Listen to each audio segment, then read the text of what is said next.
নামাজ পড়ছে একজন ব্যক্তি, সে আল্লাহর সাথে সরাসরি কথা বলছে, তার পাশে কথা বলা জায়েজ নেই।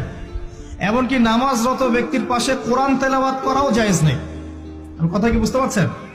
একজন ব্যক্তি নামাজে দাঁড়িয়েছে, আল্লাহর সাথে কথা বলছে, পাশে আপনি কোরআন তেলাওয়াত করতে পারবেন না জোরে জোরে।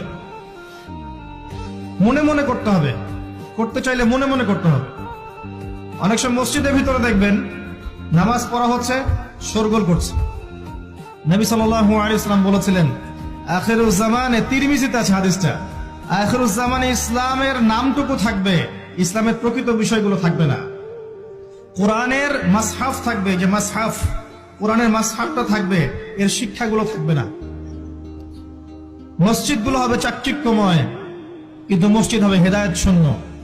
আর চতুর্থ লাইনটা আরো ভয়ঙ্কর।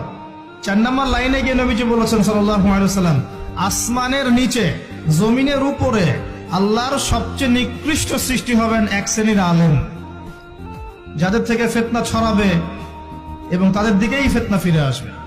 তিরমিজির মধ্যে হাদিসটা আছে, যে কোনো আলেমকে জিজ্ঞাসা করে এটা কোন শ্রেণী